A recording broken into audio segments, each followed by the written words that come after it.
मदनी येथे रविवारी मध्यरात्रीच्या सुमारास तब्बल 3 तास ढगफुटी दृश्य पाऊस, ग्रामस्थांची झाली दानादान। गावच्या सखल भागात पुराचे पाणी।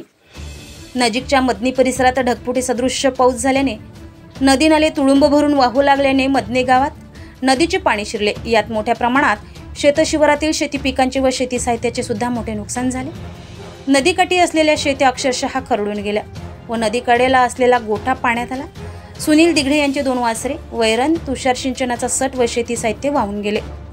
जनावरे गोठ्यात बांधून असता पुराचे पाणी गोठ्यात शिरले। जनावरे गोठ्यातून बाहेर काढण्यात यश आल्यामुळे मोठी हानी टळली। बाहेर काढताच गोठ्यामध्ये 4 फूट पाणी। शेतशिवारात जाणारा पूल, रवी दिघडे यांच्या शेताकडे जाणारा पूल, या पुलावरून 15 शेतकरी ये जा करतायत। मात्र शासनाच्या चुकीच्या बांधकामामुळे शेतकऱ्यांना मोठी तारेवरची कसरत करावी लागते। पावसाळा आला की पुलावरील मुरुम वाहून गेल्याने उघडे पडलेले ढोले दिसतात, त्यामुळे रहदारी करता मोठा त्रास सहन करावा लागतो। यावर शासनाने लक्ष देण्याची मागणी होत आहे। यात शेतकरी 15 आहेत। मध्यरात्रीच्या पुराने मदनी गावातील नागरिकांची झोपच उडाली। 3 तास बरसणारा पाऊस सर्वत्र पाणीच पाणी करून गेला। यात नदीकडेला असलेले दोन्ही बाजूंची शेती पुराच्या पाण्याने खरडून गेली।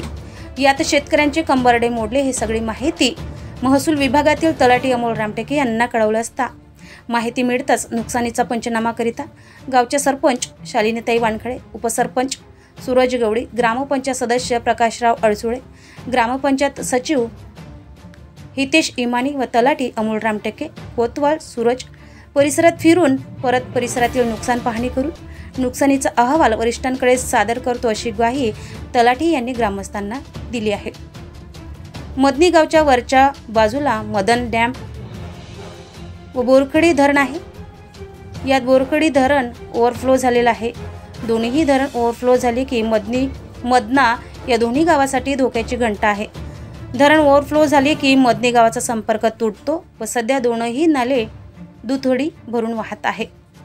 साहसिक न्यूज 24 करिता गजेंद्र डोंगरे, वर्धा।